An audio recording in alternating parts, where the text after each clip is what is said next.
O programa a seguir pode conter descrições de extrema violência e não é recomendado para pessoas sensíveis.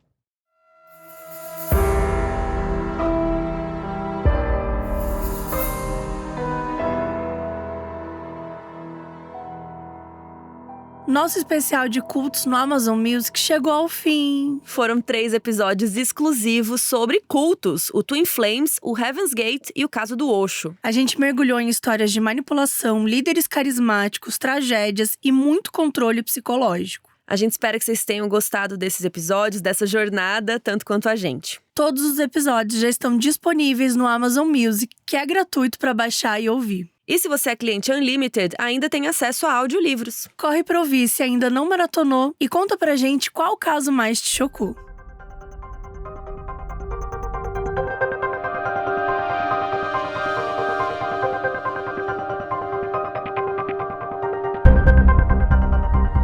Eu sou a Mabê. E eu sou a Carol Moreira. Danny Rowling nasceu e cresceu num lar perigoso, sob as torturas de um pai violento. Já adulto, suas tendências voyeuristas e impulsos violentos se tornaram uma mistura perigosa. E antes que alguém pudesse suspeitar, ele começou a caçar vítimas.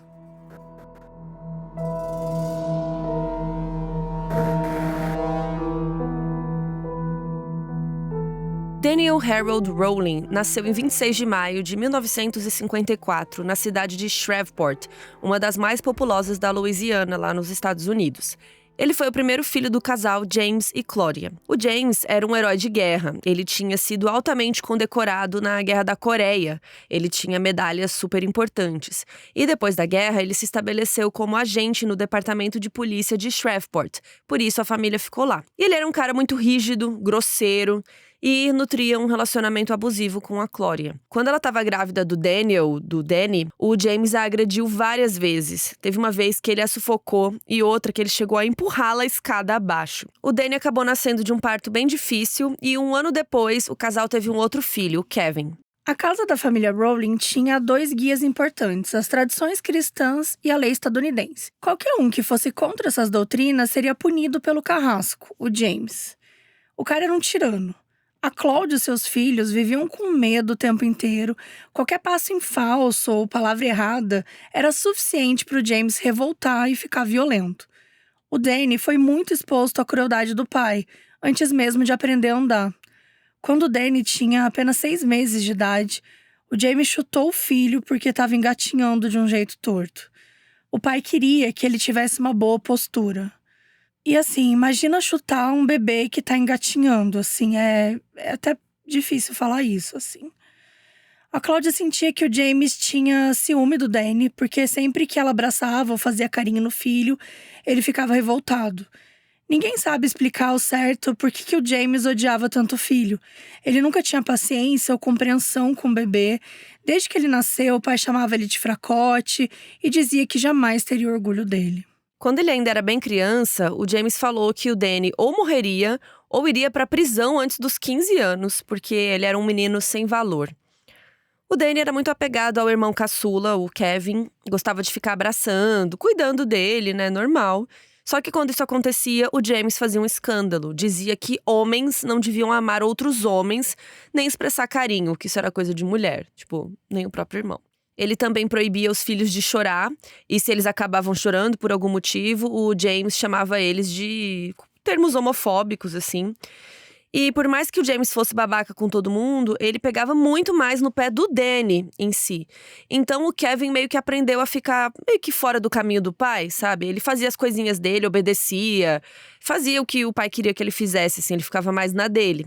O Danny era um menino magro e de cabelos e olhos castanhos e era considerado um menino sensível e bondoso. Então essa rejeição do pai doía muito nele. Quando o Danny estava na 3ª série, ali com uns 9 anos mais ou menos, ele ficou bastante doente. Ele teve sarampo e um problema nas amígdalas, assim, num tempo muito curto entre o outro. E aí ele ficou muito fraco, ele passou um tempo sem ir pra escola e isso acabou afetando suas notas, né? O pessoal do colégio alertou que se faltasse muito, ele ia perder o ano. Quando o James soube disso, ele falou que o filho era um grande fracasso. A teoria da Claudia era que o Danny tinha um sistema imunológico péssimo por conta dos maus tratos do James, que era isso que acabava adoecendo o menino de verdade. E a Cláudia pensou várias vezes em ir embora com os filhos. Ela chegou até a sair com eles de casa e ficar na casa de um parente. Só que o James sempre ia atrás, implorava para ela voltar. Dizia que ia mudar, ser um homem melhor, e ela acabava cedendo. O Danny implorava para que ela não voltasse pro pai. Uma vez, ele até escondeu os sapatos da mãe para que ela não pudesse voltar para casa. Mas ela sempre voltava e é claro que as crianças voltavam também. Quando o Danny entrou na puberdade, ele começou a ter um interesse em meninas, né? Uma certa curiosidade sexual. E por volta dos 13 anos, ele começou a praticar um certo tipo de voyeurismo, né? Ele observava as meninas, as mulheres de longe. E isso foi aumentando para uma coisa assim, de ficar observando até da janela, sabe? A pessoa se trocando, se despindo. Meio aquela coisa de filme mesmo, assim, né? A pessoa sendo observada por alguém de longe e tal. E ele ficava meio mexido quando assistia isso, ele não conseguia entender muito bem, e aí ele começou a se masturbar. E um dia o pai dele pegou no flagra, observando uma vizinha, e ele ficou possesso, jogou o Danny no chão e deu um soco. Então a adolescência do Danny foi muito complicada, porque ele foi crescendo e foi ficando mais respondão, começou a confrontar mais o pai, e isso não acabava bem. Quando ele tinha 15 anos, ele arrumou um emprego de meio período porque queria ter seu próprio dinheiro, ser mais independente. Só que o pai forçou ele a se demitir e o Danny ficou puto de raiva. Nessa época, o Danny passou a escrever músicas para colocar os seus sentimentos para fora. E ele criou um eu lírico, o Enad, que era um cara corajoso, fora da lei, e ele protagonizava muitas das letras. E o Enad era tudo que o Danny não era. O Danny se via como comportado, bonzinho, com medo de conflitos. Já o Enad era quem ele queria ser. Era um cowboy moderno, ousado, que vivia aventuras e seduzia mulheres. O Enad não tinha medo de nada. E uma noite, aos 16 anos, o Danny bebeu vinho com os amigos e voltou cambaleando para casa. E ele tentou confrontar o pai, gritou pro James que não tinha medo dele. O Danny estava sentindo uma fúria muito grande, ele chegou a dar um murro numa janela e até se cortou com um vidro, tal, a mão ficou sangrando. O James se aproveitou do fato de ser policial e o algemou e chamou uma viatura para prendê-lo. E aí ele deixou o menino por 2 semanas numa prisão juvenil, e aí a mágoa do Danny pelo pai só cresceu. Assim que voltou para casa, ele deu um ultimato pro pai. Ou o James dava permissão para ele entrar na marinha, ou o Danny fugiria para sempre e a família nunca mais o veria. E, por algum motivo, o James deu essa permissão, o Danny fez o teste e não passou. Mas ele conseguiu ser aprovado pela Força Aérea. E em junho de 71, aos 18 anos, o Danny saiu de casa e se alistou numa base no Texas para fazer o seu treinamento. Finalmente, ele estava livre do pai e ele ficou lá na Força Aérea. E aí, quando ele estava com 19 anos, ele estava prestes a ser mandado para uma missão no Vietnã, mas os seus superiores descobriram que ele estava se drogando. Ele estava usando tanto maconha quanto LSD lá na base. Ele conseguia com um outro soldado e isso foi horrível, né? Imagina, no exército e tal.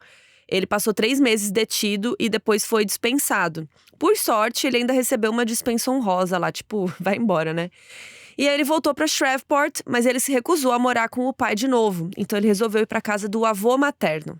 E aí, aos 20 anos, o Danny teve o que ele interpretou como um grande despertar espiritual. E aí ele entrou na Igreja Pentecostal Unida e a sua vida começou a girar em torno da religião. Ele era um membro devoto, ele ia toda semana nos seminários, fez amigos, dirigia o ônibus escolar para a escola dominical e saía pregando por aí com a sua Bíblia. Esses foram os melhores anos da sua vida. Ele se sentia limpo e puro, ele tinha sido aceito por Deus e pelos homens. Foi na igreja que ele conheceu e se apaixonou por uma mulher chamada Omata, também devota. Eles se casaram em 74. Só que logo o casal começou a brigar muito por conta de sexo. O Danny tinha muitos desejos sexuais, ele queria experimentar na cama, e a Omata gostava mais de fazer sexo tradicional. Então, o Danny acabou retomando suas tendências voyeuristas. Começou a espiar as vizinhas, peladas. Uma vez chegou a ser pego pela polícia espiando uma mulher. Pior que quando isso aconteceu, a Omata estava grávida dele, gente. E eles tiveram uma filha chamada Kylie, naquela época mesmo, em 75. O Danny amava a filha, ele mimava muito ela. Ele queria fazer bem diferente do que o pai dele fez, né? Ele queria tratá-la muito bem. Mas, mesmo assim, foram anos de brigas com a Omata, eles não conseguiam se entender.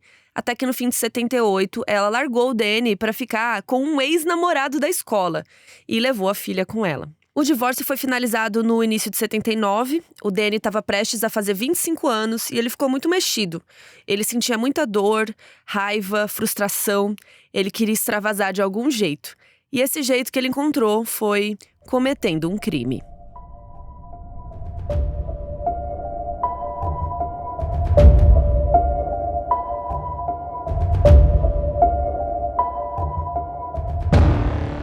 Uma noite, pouco após assinar o divórcio, Danny saiu para uma das suas caminhadas noturnas em busca de uma casa com a janela aberta, em busca de alguma mulher.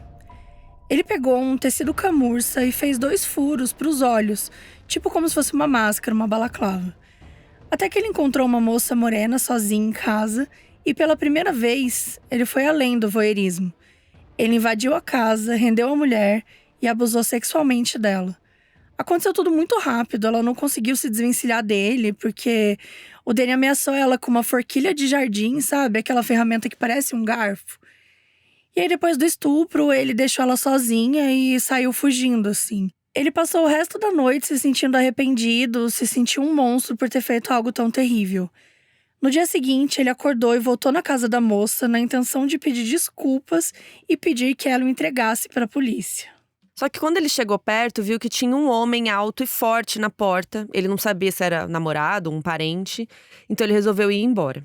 A gente não sabe se ela chegou a denunciar esse crime, a gente só sabe que a polícia não foi atrás dele. Ele passou os dias seguintes num estado mental muito confuso. Ele não conseguia lidar com o fato de ter cometido um estupro, mas ele também sentia que tinha uma raiva dentro dele que precisava sair. O Danny cogitou tirar a própria vida e, para isso, ele foi visitar a pessoa que ele mais odiava no mundo, o seu pai. Ele foi lá na casa dos pais, fingir que foi visitar e tal, mas discretamente ele roubou uma das armas do James, que era policial, né? Então ele tinha várias. O Danny voltou para sua casa, mas chegou à conclusão de que não conseguia fazer nada contra si mesmo. E ficou pensando muito, né? E depois desses dias todos, ele foi chegando num raciocínio meio estranho, podemos dizer assim. Ele decidiu que queria provar que o pai dele estava certo, que realmente ele era alguém que não merecia ser salvo. O Danny queria cometer crimes para ser morto por algum policial. E aí ele passou a assaltar lojas à mão armada. Foram várias vezes, assim. E toda vez que ele roubava, ele sentia que ele estava cuspindo na honra do pai, que estava humilhando o pai. E ele foi gostando dessa sensação. Ele não ficava lá esperando ser pego por algum policial. Ele assaltava e fugia, mas sabia que se fosse pego e morto, daria fim ao sofrimento dele. Então ele achava que não era uma opção horrível. Ele cometeu bastante roubos ali ao longo de 79, não só na Louisiana, ele foi passar um tempo na Geórgia também, no estado natal dos seus pais, e foi visitar ali os avós paternos. E ele também cometeu roubos por lá. Até que ele foi preso por 2 assaltos num shopping, na cidade de Columbus, ali na Geórgia mesmo. E adivinha, ele se declarou culpado por ambos os assaltos e recebeu uma pena de 6 anos de prisão. Ele passou o restante dos seus 20 anos num centro correcional.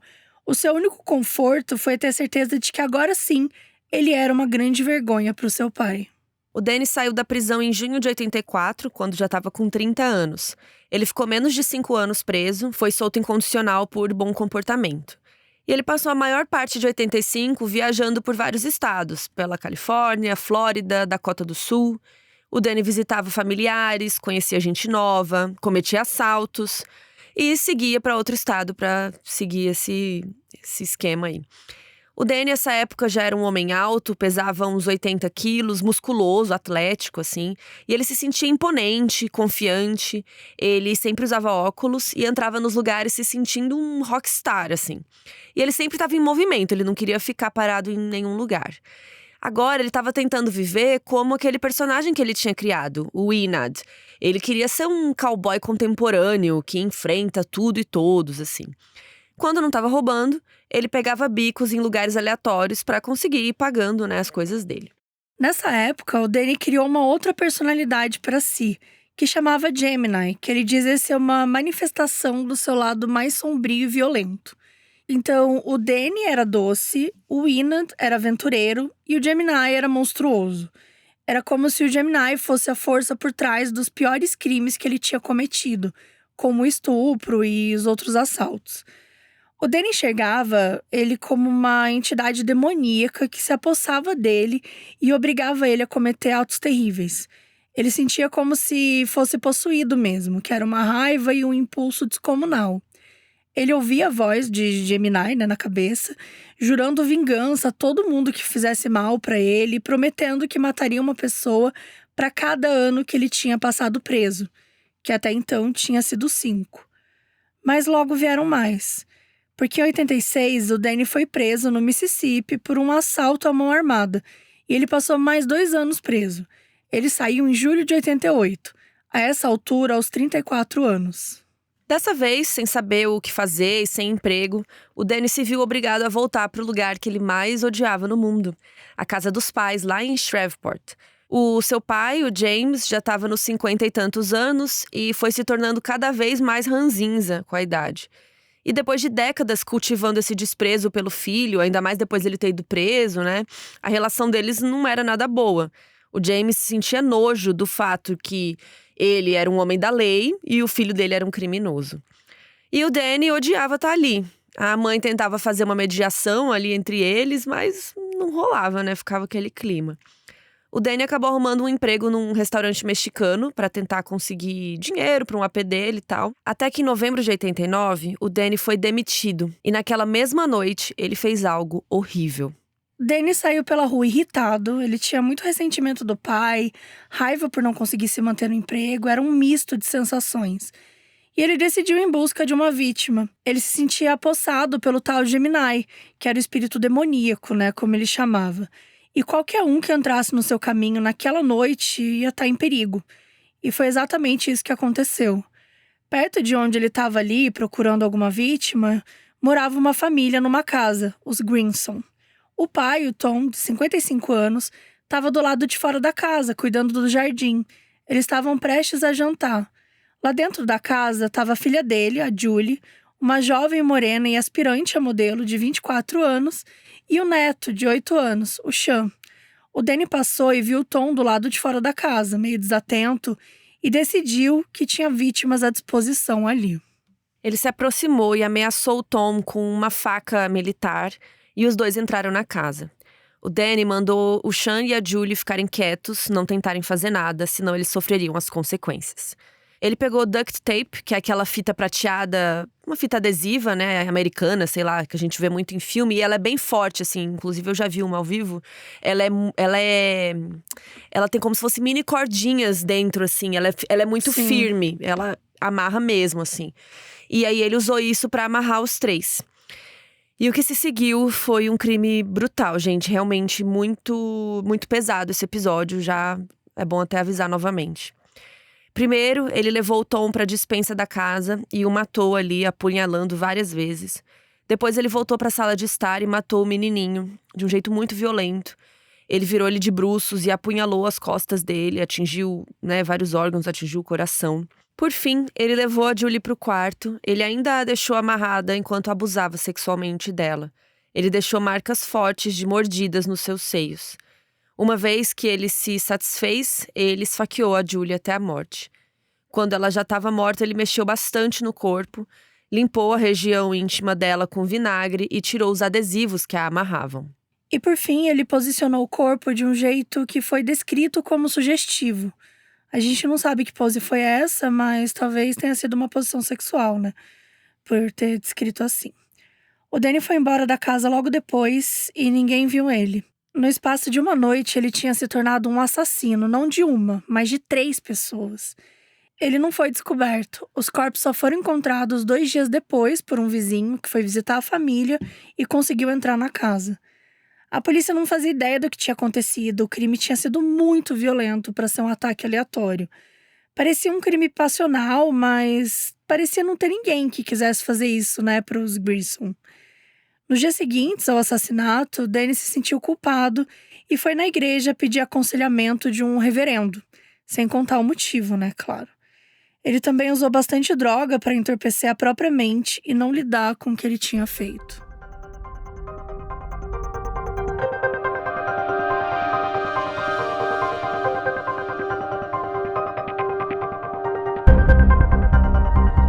Nos meses seguintes, na primeira metade de 1990, o Danny, agora aos 36 anos, se afundou em drogas e bebidas para tentar lidar com esse lado sombrio que vivia dentro dele. Ele continuava ouvindo as vozes do Gemini e culpava esse diabo por botar pensamentos tão impuros na cabeça dele. E a polícia não conseguiu rastrear ninguém quanto à morte da família Grissom, eles realmente não tinham nenhuma pista. Enquanto isso, a relação do Danny com seu pai estava atingindo um ponto sem retorno. O Danny continuava morando com os pais e as brigas com o James iam ficando cada vez mais acaloradas. No dia 18 de maio de 90, o Danny chegou em casa bêbado, uma coisa que era bem comum. Ele se trocou e estava prestes a sair de novo para beber mais. Mas a mãe tentou impedi-lo, os dois conversando na cozinha. E foi aí que o James foi olhar o que estava acontecendo e a presença do pai irritou muito o Danny. Ele arremessou uma cadeira contra a geladeira e começou a gritar que o pai tinha arruinado sua vida. O James ficou tão puto que ele foi pegar uma arma que ele tinha para ameaçar o filho. E aí o Danny desafiou o pai a atirar nele. E aí o James atirou para os lados, errando de propósito, mas atirou. E o Danny ficou muito assustado, ele correu assim para fora. Ele foi pro galpão, onde ele guardava um revólver calibre 38, e ele entrou de volta na casa. O James chegou a disparar 3 tiros na direção do Danny. Quase que uma das balas pega na virilha.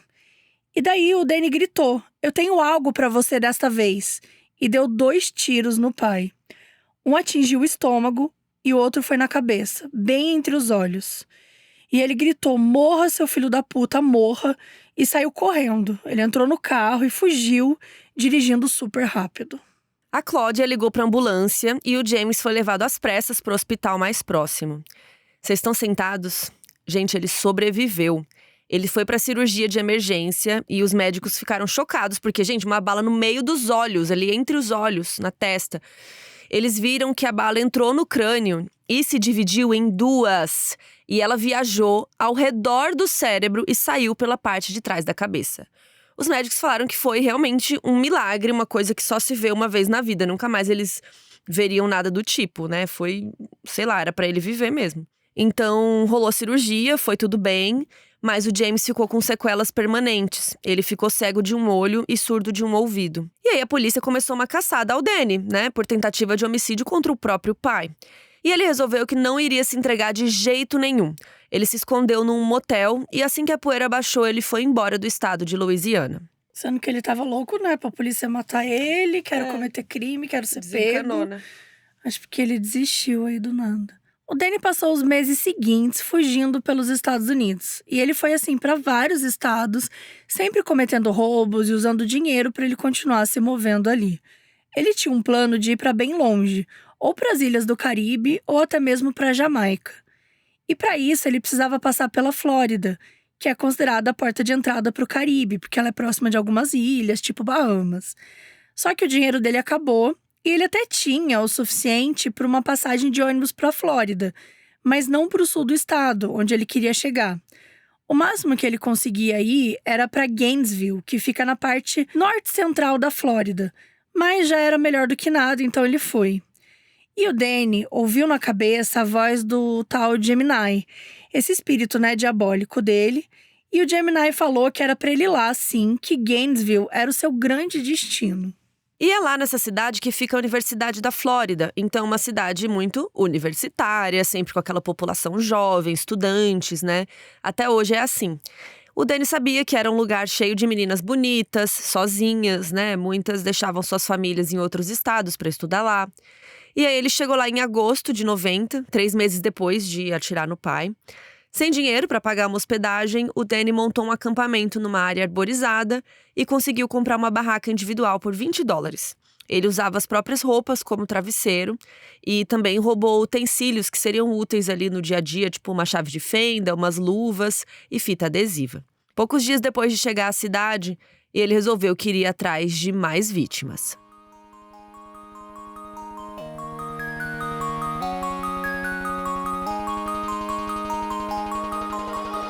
Novembro é o mês do quê, Carol? De Pet Friday, a Black Friday da Pet Love. Eu amei Pet Friday, tá? Esse nome é muito bom. Então, ó, gente, já aproveita esse mês para adquirir o plano de saúde Pet Love pro seu pet e aproveitar o nosso cupom. Sim, a gente aproveita a Pet Friday para ficar em dia com os exames do teu pet e para cuidar da saúde deles. É o maior plano de saúde para pets do Brasil. São 5 opções de planos para você escolher. Após a microchipagem, você já tem acesso a vacinas e consultas. E dá para fazer tudo isso 100% digital. Aproveita aí o nosso cupom que ele dá 50% de desconto na primeira mensalidade. Modus Operandi 50. Os meus bichos já estão tudo microchipados, vacinados e agora é só continuar cuidando. E realmente a gente economiza muito. Plano de saúde Pet Love. Se tem pet, tem que ter.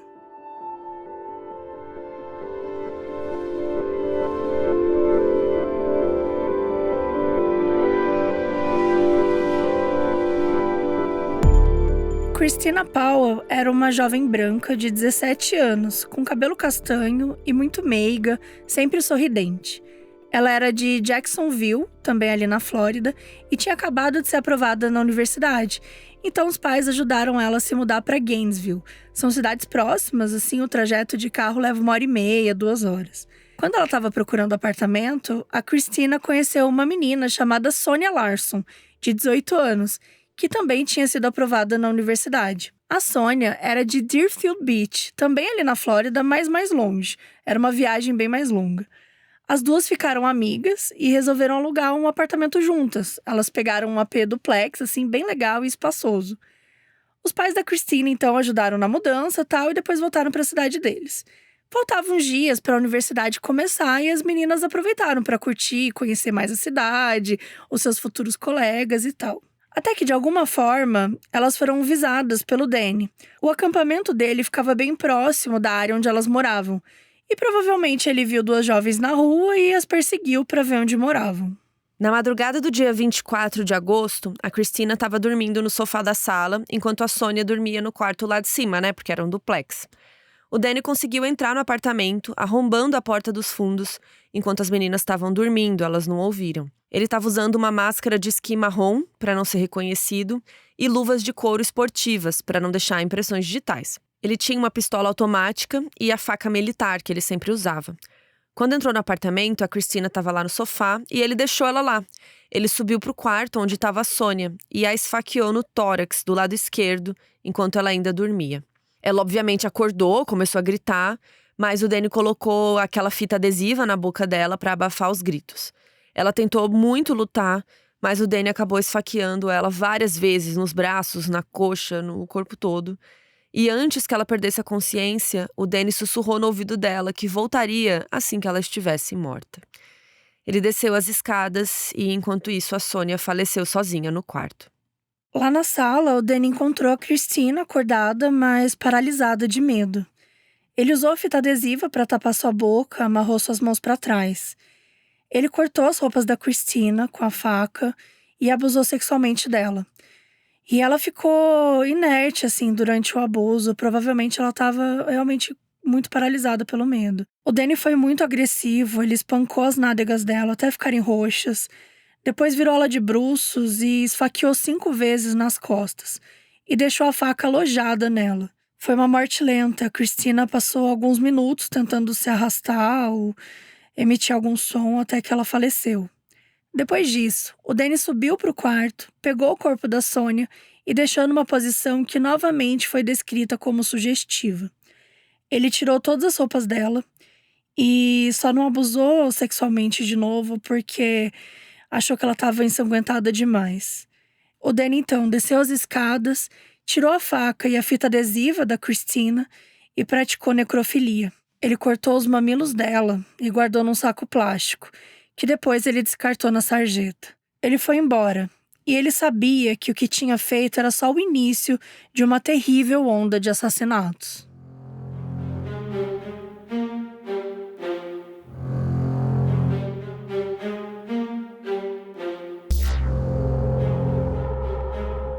As mortes da Christina e da Sonia foram na madrugada do dia 23 para o 24, né? Só que levou uns dias para os corpos serem encontrados, porque as duas estavam sozinhas num apartamento, numa cidade que elas não conheciam ninguém. E no dia 25 de agosto, um sábado, antes que alguém achasse os corpos delas, o Danny já foi atrás de outra vítima. O nome dela era Krista Hoyt, uma jovem estudante, também de 18 anos. Ela era super bonita, bem-humorada, tinha uma personalidade assim bem tranquila. E assim como as outras duas, ela era uma moça branca, magra, com cabelos e olhos castanhos. A Krista não era da Universidade da Flórida, ela estudava química na Universidade Comunitária de Santa Fé. O sonho dela, olha que interessante, era trabalhar com perícia criminal. Então ela trabalhava meio período numa delegacia como atendente de registros. O Danny tinha visto a Krista pela primeira vez numa das suas caminhadas noturnas na semana que ele chegou em Gainesville. Ele tinha visto ela através da janela da casa dela tomando banho. Naquela noite do dia 25 de agosto, a Krista tinha saído para jogar raquetebol com um amigo. Raquetebol é aquele tênis de parede, assim, que você joga só mandando para a parede e batendo. Enquanto isso, o Danny foi na casa dela, de novo com máscara e luvas, né? E ele usou a chave de fenda para mexer na fechadura e conseguir entrar lá dentro. Ele se escondeu e preparou uma emboscada para Krista. Ela chegou em casa no fim da noite, entre 10 e 11 horas da noite. Assim que a Krista entrou e trancou a porta, o Danny pulou em cima dela e começou a estrangulá-la. A Krista até tentou lutar, mas o Danny a dominou e ele usou fita adesiva para amarrar as mãos dela para trás. Ele também tampou sua boca para que ela não gritasse. Ele levou a Krista até o quarto, onde rasgou suas roupas. Ela estava chorando muito, e aí o Danny deitou ela na cama e disse que era bom chorar. Ele notou que ela estava menstruada, né, com absorvente, e aí ele retirou o absorvente e falou para ela que aquilo deixava tudo muito melhor. Depois, ele abusou sexualmente dela com muita violência. Ele ejaculou dentro dela e depois a virou de bruços e esfaqueou as costas. A primeira facada já rompeu a aorta e a Krista faleceu bem rápido. Por fim, o Danny pegou a faca e cortou a cabeça dela fora. Ele também cortou o corpo acima da pelvis para expor as vísceras. Aí ele cortou os mamilos e colocou em cima das entranhas. Logo em seguida, o Danny fugiu da casa, novamente despercebido, mas aí veio um ato macabro, gente. Ele percebeu que tinha esquecido a carteira lá, então ele voltou para buscar. E nesse momento ele teve a ideia de mover o corpo da Krista de lugar. Ele colocou o corpo decapitado, virado na direção da parede, como se estivesse sentado assim, apoiado na cama. E ele colocou a cabeça numa estante, como se a cabeça estivesse observando o corpo. E por fim, ele foi embora.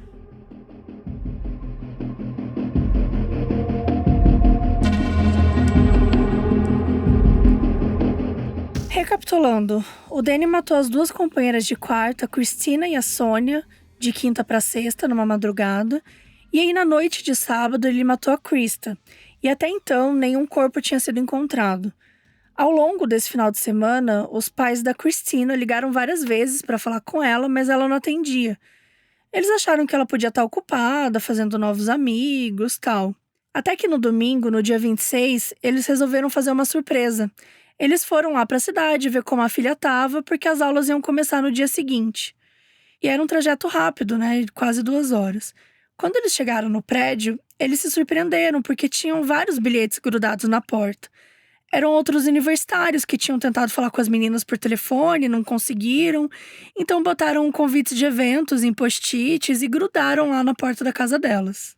Os pais da Christina sentiram que tinha algo meio estranho, então pediram para o zelador abrir a porta, porque ele tinha chave. Mas ele só tinha permissão para isso se o síndico chamasse a polícia. Então eles fizeram isso. Os policiais chegaram lá, aí abriram a porta com a chave do zelador. E aí vocês imaginam o horror, né, gente, que eles encontraram. Acharam o corpo da Christina no chão, ali, enfim. O corpo da Sônia estava naquela posição lá sugestiva, né, que a gente não sabe. Os policiais ficaram chocados, porque acho que ninguém imaginava uma cena tão violenta assim, né. E como tinham sido 2 mortes em cômodos diferentes, chegaram a desconfiar que pudesse ser mais de uma pessoa, né, era tudo tão forte, tão violento.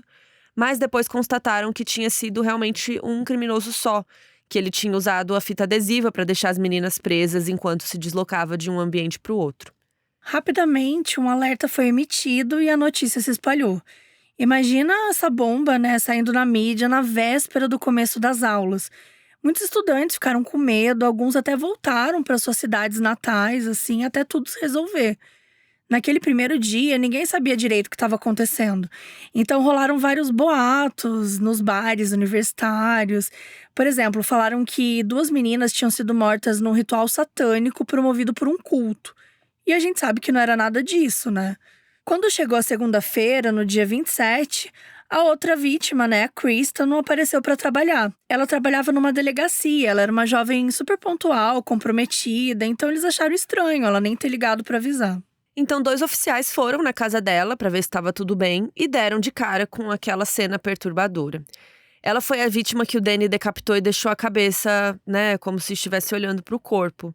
Então, claro que a polícia percebeu que se tratava de um mesmo assassino. Ela tinha sido morta ali em poucos dias, né, da Christine e da Sonia. E elas tinham as mesmas características físicas, né? Elas eram magras, brancas e cabelos e olhos castanhos. Claramente, era um serial killer com um perfil bem específico de vítima. Nessa mesma noite, no dia 27, na segunda-feira, o Danny saiu por Gainesville em busca de uma nova vítima. Tracy Paules era uma jovem de 23 anos que estudava business na faculdade. Ela era descrita como espirituosa, adorava sair para dançar. Também tinha as mesmas características físicas das outras vítimas, né? Magra, branca, olhos e cabelos castanhos. A Tracy tinha um colega de quarto chamado Manuel Taboada, que também tinha 23 anos. O Manuel estudava arquitetura e trabalhava à noite como barman. Eles eram melhores amigos e considerados, assim, a alegria de qualquer festa. Quando a Tracy soube dos assassinatos, ela ficou bem receosa, porque ela tinha a mesma descrição das outras vítimas. E aí o Manuel tranquilizou ela, porque assim, ele achou que o assassino não ia ter coragem de ir numa residência que tivesse um homem, que ele só atacava mulheres que ele conseguisse dominar fisicamente, ou que morava sozinho, enfim. E o Manuel era um cara alto e forte, e ele falou pra Tracy que se alguém invadisse, ele a protegeria. Naquela noite, o Manuel saiu para trabalhar, ele era barman, e a Tracy ficou em casa sozinha. Ela ficou no quarto, conversando com uma amiga no telefone, e confessou que estava assustada, né? Queria que ele chegasse logo em casa. Ela estava com um pressentimento ruim. Ela tinha verificado a porta e as cortinas, mas ela sentia que estava sendo observada. E infelizmente ela estava certa, gente, porque o Danny já estava rondando a região, de olho nela. Quando foi tarde da noite, Manuel finalmente chegou em casa e a Tracy ficou um pouco mais tranquila e cada um foi dormir no seu quarto. Foi aí que o Danny entrou no apartamento pelos fundos, arrombando a porta de vidro deslizante com um pé de cabra, uma técnica que ele até já tinha usado em outros apartamentos. Ele estava usando aquela máscara e as suas 2 armas de sempre, uma pistola automática e a sua faca militar. Ele entrou primeiro no quarto do Manuel, que estava dormindo. Ele entrou discretamente, ele deu sua primeira facada logo abaixo do diafragma do Manuel. O Manuel acordou com muita dor, começou a gritar, ele tentou revidar. Só que o Danny esfaqueou várias vezes, nos braços, mãos, peito, pernas, rosto. E as últimas palavras dele foram meio que tristes, assim, porque sabia que ele encontraria a Tracy depois. Então ele citou o nome dela. Obviamente, a Tracy ouviu tudo e ela foi no quarto do amigo. E quando ela abriu a porta e viu aquela cena assustadora, ela correu pro próprio quarto e tentou trancar a porta. Mas o Danny chutou a porta e quebrou. Ele dominou a Tracy, usou fita adesiva na sua boca, amarrou suas mãos pra trás. E, gente, fez a mesma coisa depois, né? Ele cortou as roupas dela, estuprou. E ele obrigou ela a ficar repetindo umas frases sensuais, como se ela estivesse curtindo estar ali com ele. Assim que ele terminou o abuso, ele a virou na cama e esfaqueou 3 vezes nas costas. A Tracy morreu na hora. Após o assassinato, o Danny moveu, limpou e posou o corpo. Ele foi bem detalhista na limpeza, ele pegou um pano molhado no banheiro, limpou até o rosto da Tracy, arrumou, penteou o cabelo dela, como se ele estivesse brincando de boneca. Enquanto isso, o Manuel foi deixado para morrer ali, encharcado no próprio sangue. O objetivo do Danny realmente era matar a Tracy, ele não tinha interesse no Manuel, ele só matou para que ele não protegesse a amiga. Então ele foi embora e os corpos foram encontrados pouco tempo depois. E a polícia constatou que faziam parte da mesma série de mortes ali, do mesmo serial killer. Relembrando então, Danny Rowling matou 8 pessoas. 3 no ano anterior, aquela família que ele tinha matado, que ninguém nem sabia que tinha sido ele. E daí ele se mudou para Gainesville, ele começou uma série de assassinatos e no espaço de 4 dias ele matou mais 5 pessoas. as colegas Christine e Sônia, a Krista e agora os amigos Tracy e Manuel. Dessas 4 mulheres mortas, ele tinha abusado sexualmente de 3, e todas tinham as mesmas características físicas. E ali ele já estava com 36 anos, ele tinha atirado no pai, fugido, para aquela cidade e matado um monte de gente, tudo ali no mesmo ano, em 90. Então, tendo certeza de que se tratava de um serial killer, a polícia começou a correr contra o tempo para encontrá-lo. Fizeram coletivas e revelaram que esse serial killer matava muito rápido, entre as mortes, e de um jeito muito organizado, então precisavam pegá-lo o quanto antes. A mídia o chamou de estripador de Gainesville. O capitão da polícia, R.B. Ward, fez um pronunciamento e disse que a montagem das cenas dos crimes, como ele deixava os corpos, era uma forma de mensagem para as autoridades, para a aplicação da lei. Ele disse que esse criminoso estava gostando do controle que ele estava exercendo e do confronto com a autoridade, que ele estava debochando de todos eles. O responsável pela investigação foi o detetive Chuck Jampton, do Departamento de Homicídios. Ele disse que em 27 anos como policial, ele nunca tinha visto algo tão cruel. A polícia precisava agir rápido antes que esse assassino cometesse mais algum crime.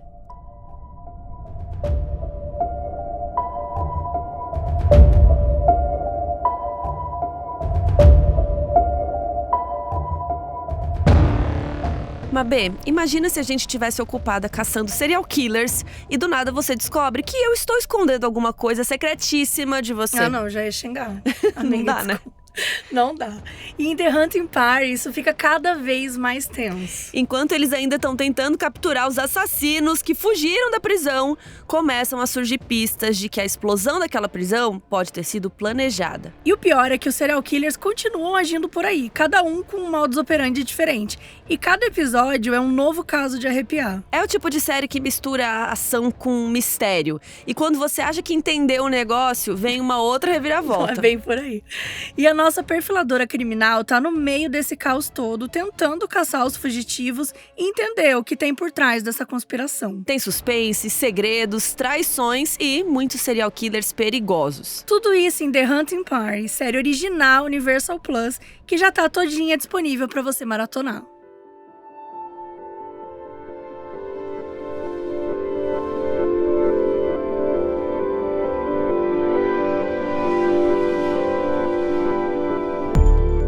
Logo quando as mortes começaram a rolar, muitas ligações levaram a polícia a um suspeito, um rapaz de 18 anos chamado Edward Humphrey, que era estudante da Universidade da Flórida também. O Edward sofria de transtorno bipolar e já tinha passado um tempo internado num local especializado para saúde mental. Naquela época e até hoje, existe muito preconceito, assim. Então as pessoas viam o Ed na universidade e não iam com a cara dele. Diziam que ele parecia emocionalmente instável. Um dos traços da bipolaridade é a mudança de humor, de estado energético. Então as pessoas também não se esforçavam para entender que ele tinha isso, Achavam ele muito estranho e não queriam interagir com ele. E já tinha relatos de que ele teria brigado com algumas colegas de quarto, assim. Então as pessoas achavam que ele tinha uma cara assustadora. Ele tinha uns machucados no rosto, algumas cicatrizes. Então, assim, foi meio que um combo de preconceito e do nada começaram a apontar esse cara aí. Ele chegou a ser levado sob custódia por um tempo e tratado como principal suspeito.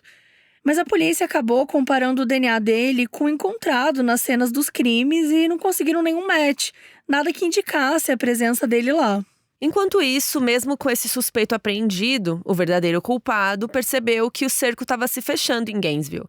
Todos os assassinatos tinham acontecido numa mesma região ali de 3 quilômetros de distância, então com certeza o Danny estava circulando por ali, então a polícia montou várias patrulhas naquela região toda. Ele sabia que ele precisava ir embora de Gainesville, mas ele precisava de dinheiro. Então ele resolveu assaltar um banco naquela mesma área, o First Union Bank, que ficava a meio quilômetro de distância da casa de uma das vítimas. Ele cometeu o assalto usando aquela máscara de esqui e ele foi sem camisa. Ele chegou lá e apontou a arma para todo mundo, destruiu a câmera de segurança e roubou uma quantia que a gente não sabe quanto que foi. E foi embora gritando, "Have a nice fucking day". A gente não tem essa expressão em português, mas é como se fosse bom dia, porra, né? Alguma coisa assim. Tem uma porra de um bom dia, alguma coisa assim. Só que assim que ele saiu do banco, ele tirou a máscara. Então umas pessoas viram o rosto dele de longe. Ainda no fim de agosto, então, a polícia criou um retrato falado do assaltante lá do banco e começou a procurá-lo. Aí alguns policiais viram o Danny naquela mesma região conversando com um cara que vendia drogas pra ele. Eles estavam andando em direção a uma floresta e aí, né, assim que os policiais viram, o Danny saiu correndo e foi seguido mata dentro. Ele conseguiu escapar, mas os policiais encontraram o acampamento dele. Entre os itens apreendidos estavam a pistola automática 9mm, estava carregada, a máscara de esqui e as luvas usadas no roubo ao banco, o dinheiro que ele roubou e a chave de fenda para arrombar as portas das casas. Mas o mais importante que encontraram foi um gravador e uma fita cassete.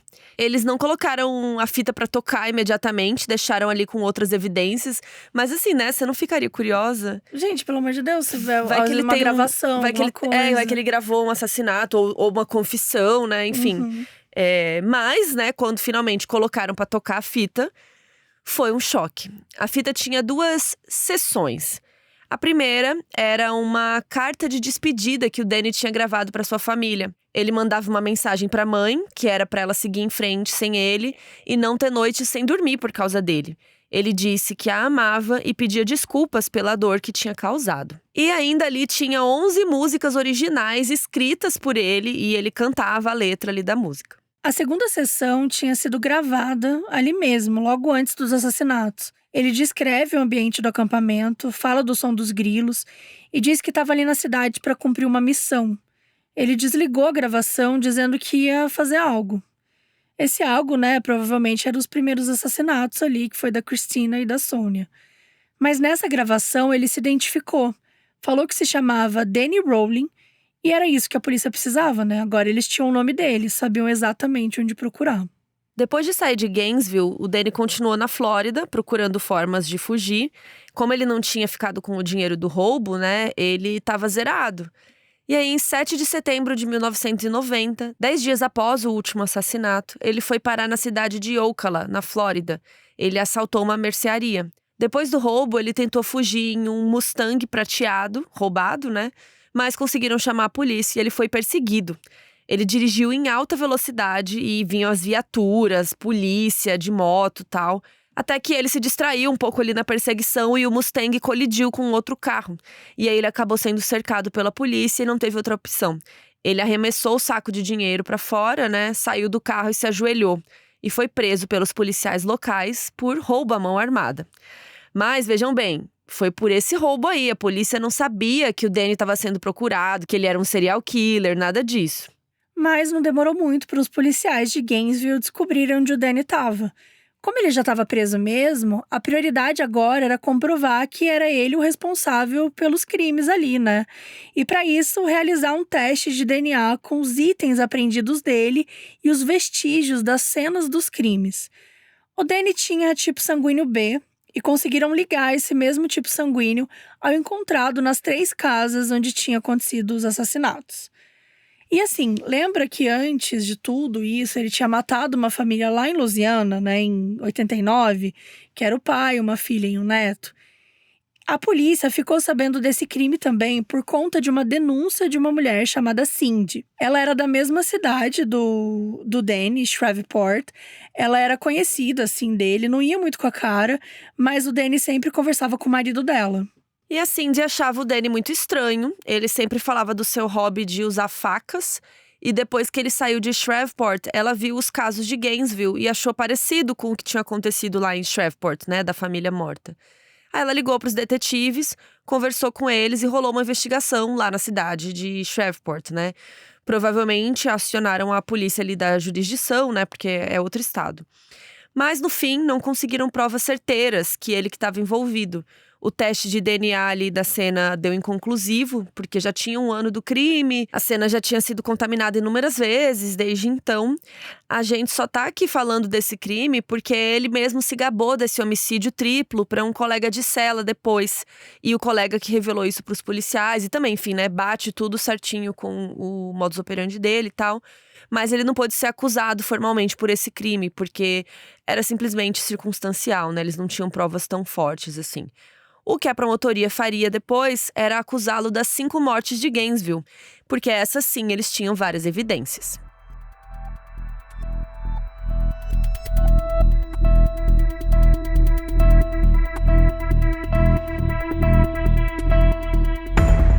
O Danny Rowlington tinha 36 anos quando ele foi pego. Ele foi transferido para a prisão estadual da Flórida, onde ele viria a passar os anos seguintes aguardando o julgamento. Quando ele chegou lá, ele foi recebido por um guarda que falou: "Bem-vindo ao lar, Danny. Você vai morrer aqui." Ao longo de 91, a promotoria e a polícia seguiram reunindo evidências. Enquanto isso, ele fez várias consultas com psicólogos e psiquiatras, até para tentar entender se ele tinha algum tipo de distúrbio. Porque ele dizia que ele tinha mais de 2 personalidades, né? Ele fala do Enad, que era o fora da lei, do Gemini, que é o espírito demoníaco. E se você se lembrar do caso do Billy Milligan, que foi o episódio 179, você pode encontrar algumas semelhanças, né? O Billy tinha transtorno dissociativo de identidade, que antigamente era conhecido como transtorno de personalidades múltiplas, só que esse termo não está mais em uso. Então, o Billy tinha semelhanças mesmo com a história do Danny, né? Ele também tinha sido maltratado por um pai abusivo. A mente dele criou essas personalidades para ele ter um espaço de fuga. Ele dizia que uma das suas personalidades que era a responsável pelos crimes. E o Danny fez a mesma coisa. Ele botou a culpa de tudo no Gemini, que, de acordo com o Danny, o Gemini que escolhia as vítimas, que decidia onde era para esfaquear, enfim. Mas os psiquiatras definiram que o Danny não tinha TDI, né, o transtorno dissociativo de identidade, que ele tinha outra coisa. Por quê? Porque existem variações de transtornos dissociativos, né, que a mente vai para esses lugares, assim. O do Danny, eles classificaram como transtorno de transe dissociativo, ou então transtorno de transe e possessão. O nome depende do manual psicológico usado. E nesse transtorno é comum que a pessoa crie um tipo de mecanismo de defesa por não aceitar uma parte de si mesmo. Então a pessoa dissocia esse aspecto e joga a culpa dele numa causa sobrenatural ou espiritual. E é o que aconteceu com o Danny, né? Ele não queria aceitar que ele tinha esse lado sombrio, criminoso, assassino, e aí ele jogou a responsabilidade para uma entidade demoníaca, que seria o Gemini. A pessoa se convence de que está possuída. Tanto que tinha diferença entre o Enad e o Gemini, né?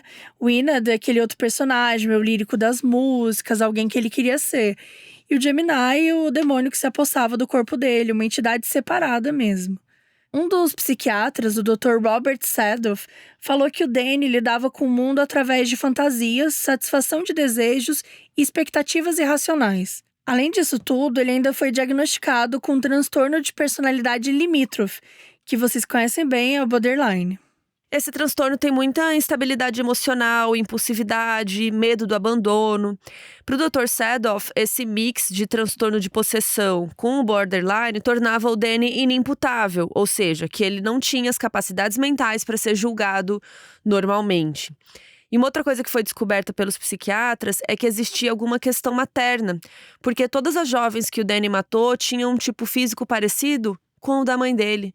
Eram magrinhas, cabelos e olhos castanhos e tal, a mãe dele era muito parecida. Um outro médico, o Dr. McMahon, também fez uma observação interessante de que o Danny aceitava os impulsos que levavam ao voyeurismo e aos estupros, mas essa parte do assassinato ele não conseguia aceitar essa raiva. E de fato, o Danny só botava o Gemini na culpa das mortes, os estupros e tal, ele mesmo assumiu. Então, é um caso diferente do Billy Milligan, que realmente ele estava em outra personalidade, ele não lembrava o que a outra personalidade tinha feito, o que os médicos estudaram, né, o caso dele, falaram que tinha muito isso. Tem alguns que ele… Eu lembro que é super delicado falar sobre isso, né, que é super complexo, até alguns psiquiatras… Tem médicos que não acreditam. Que não acreditavam e tal, ou que acreditavam que eram menos personalidades, né, do que o número tão grande. Mas, de fato, parece ser um caso totalmente diferente. Aqui no caso o Danny, acho que era mais como se ele inventasse que tinha um TDI. Como uma forma de compensar o que ele não quer assumir. O que ele não quer assumir, mas é que, na verdade, ele realmente não tinha, né? Pelo menos não foi descoberto, assim. E, no fim, a maioria dos psiquiatras achou que ele estava capacitado, sim, a ir para julgamento. E o processo seguiu na justiça. O processo se arrastou por um bom tempo. E o Danny passou os anos de 92 e 93 inteiros aguardando o julgamento. Nesse meio tempo, ele começou a namorar. O nome dela era Sondra London. Ela era escritora e jornalista e trabalhava muito com reportagens e livros de true crime. Ele começou a mandar cartas para ela em 92 e eles se apaixonaram. Isso saiu bastante na mídia na época, a galera postando muito que a Sondra estava iludindo ele para conseguir informações e escrever uma reportagem. Mas, pasmem, gente, ela estava gostando dele mesmo. Os dois anunciaram um noivado no início de 93, mas foram impedidos pelo estado da Flórida de se casarem. Mesmo assim, a Sondra seguiu visitando ele no presídio e eles se chamavam de marido e mulher. No fim, gente, eles até escreveram um livro juntos, chamado The Making of a Serial Killer. E aí a gente vai traduzir, assim, porque é um nome enorme, né? A criação de um serial killer, a história real dos assassinatos dos estudantes de Gainesville pelas palavras do próprio assassino. É um nome gigante, a gente vai deixar linkado no nosso site, né? A gente sempre deixa lá no modusoperandipodcast.com fotos, notícias, né? Matérias, a gente vai deixar o livro de referência ali também. O livro não foi lançado no Brasil. Finalmente, no início de 94, ia começar o julgamento. Danny Rowling estava com 39 anos, estava tudo marcado, ele tinha recebido um defensor público e as negociações com a promotoria não tinham dado certo. O advogado do Danny queria evitar a pena de morte a todo custo, queria prisão perpétua. Ele deu 1000 garantias para a promotoria em troca disso, mas eles não aceitaram. Eles até estavam dispostos a pedir prisão perpétua em 4 das 5 mortes. Só não queriam especificamente com o caso da Krista Hoyt, que é que foi morta sozinha e depois ele decapitou e posicionou a cabeça olhando para o corpo. Para esse caso especificamente, eles queriam pena de morte, sim. Então, nenhum acordo foi feito e bora para o julgamento. A estratégia da defesa era argumentar que o Danny não podia ser responsabilizado, porque ele não estava no controle das faculdades mentais. Eis que rolou uma audiência pré-julgamento em fevereiro e, para surpresa de todos, o Danny sozinho assumiu a culpa pelos 5 assassinatos. Com uma fala muito tranquila, ele disse que tinha passado a vida inteira fugindo de várias coisas, que ele estava cansado de fugir. Ele demonstrou arrependimento pelos crimes horríveis que o Gemini tinha cometido e se solidarizou com as famílias das vítimas. O advogado dele até aproveitou para puxar a sardinha, falou que o Danny estava demonstrando muita honestidade, empatia, que torcia que isso fosse levado em consideração na hora da sentença. Então acabou que não teve um julgamento sobre ele ter culpa ou não, né? Porque ele se declarou culpado. Então o que teve foi um processo para determinar a sentença. Então foram testemunhas, argumentações da promotoria, da defesa, aquela coisa comum, só que com outro objetivo, né? Como testemunhas, foram alguns dos psiquiatras que tinham avaliado o Danny, e eles contaram as coisas que a gente já mencionou por aqui. E aí tem a família Grissom, né, que ele tinha matado o pai, a filha, o neto e tal. O colega de prisão, para quem o Danny tinha revelado esse crime, testemunhou também. Ele foi lá como testemunha da promotoria para provar que o Danny era um assassino cruel e falar que o Danny tinha zombado dessas mortes na prisão. E esse mesmo cara contou que o Danny era obcecado pelo Ted Bundy, que ele ficava citando ele na prisão toda hora, que sabia tudo sobre a vida dele e que dizia que se tornaria tão famoso quanto ele. Lembram quando o Danny era jovem, ele tinha sido casado com uma moça, né, a Omata? Eles tinham uma filha, ela vazou com a criança, pois a Omata apareceu lá para testemunhar contra o ex-marido. Ela falou que foi violentada pelo Danny, física e emocionalmente, que ele já tinha apontado uma arma na cara dela e falou um monte de coisa lá. Já a mãe do Danny, a Cláudia e mais uma tia foram testemunhar a favor dele. Falaram da infância abusiva dele por causa do pai, que ele tinha sido traumatizado. E aí foi, gente, mais ou menos um mês de testemunhos, argumentos e tal, até que em 19 de março de 94, o júri deliberou por 7 horas sobre a punição do Danny. E decidiram que ele seria condenado a 5 penas de morte, uma para cada assassinato em Gainesville. Um mês depois, em abril, o juiz responsável fez a leitura oficial da sentença e o condenou à execução.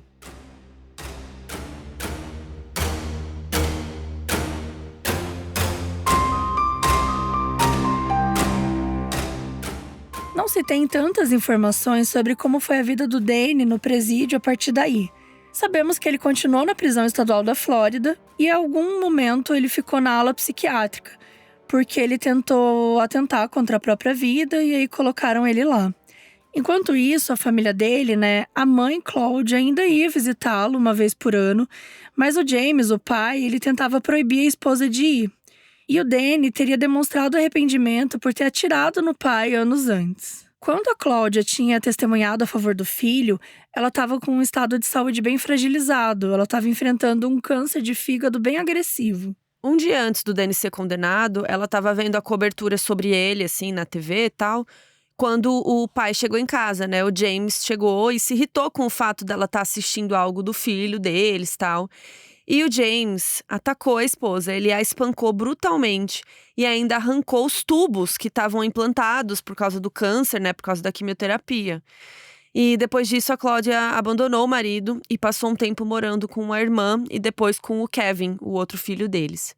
Alguns meses depois, ainda em 94, ela faleceu em decorrência do câncer e não deu tempo dela se despedir do filho. O Danny também deixou claro o tanto que ele amava o irmão dele e o Kevin continuou a visitá-lo no presídio depois da condenação. Até o início dos anos 2000, os advogados do Danny fizeram várias apelações para tentar tirá-lo da pena de morte e condená-lo à prisão perpétua. Foram vários trâmites, mas nada adiantou. Ele continuou ali com as penas de morte. Em outubro de 2006, aos 52 anos, chegou finalmente a hora. Os advogados dele tinham entrado com recurso, mas o estado da Flórida rejeitou. O Danny tinha um conselheiro espiritual na prisão, um reverendo.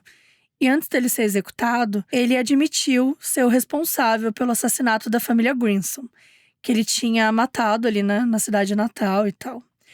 Então, oficialmente, o Danny Rowling cometeu 8 assassinatos em sua vida. Ele deixou uma confissão por escrito para a polícia também. A última refeição do Danny foi calda de lagosta. Quando acabou de comer, ele recitou um hino gospel. Na noite do dia 25 de outubro de 2006, por volta das 6 da tarde, Danny Rowling foi executado com uma injeção letal. Muitos familiares das vítimas compareceram e assistiram sua morte.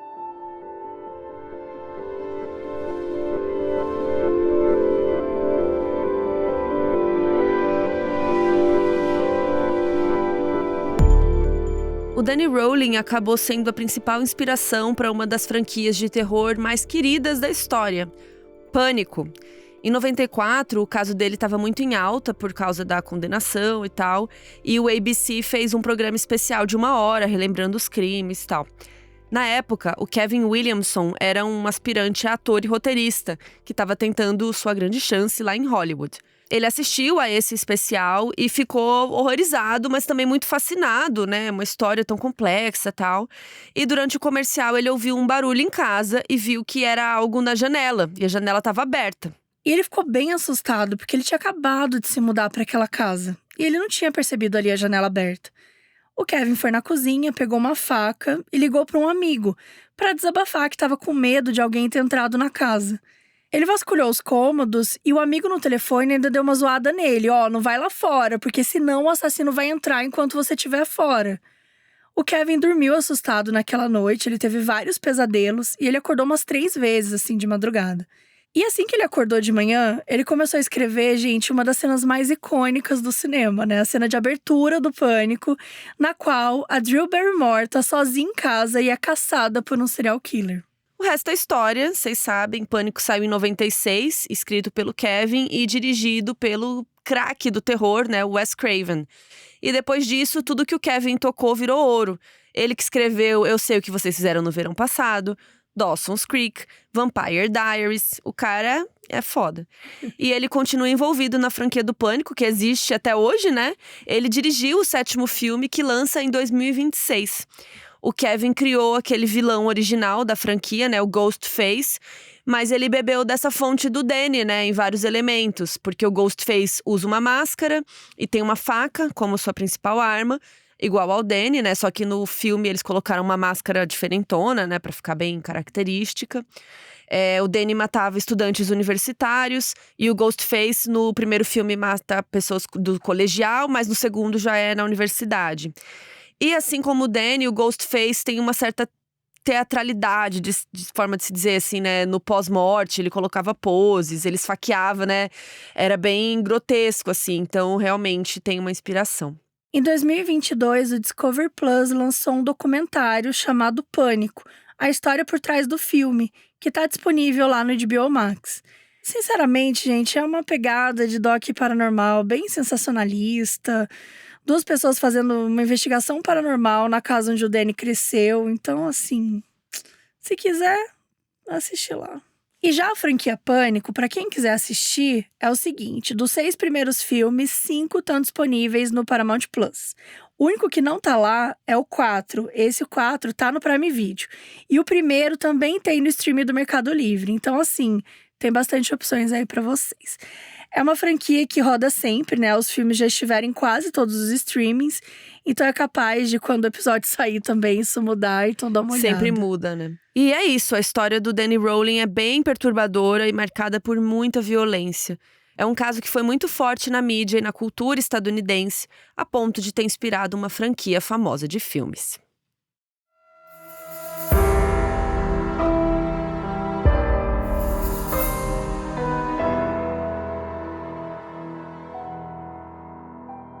O áudio no início desse episódio é da Andrea Marie. Um beijo e obrigada por nos apoiar.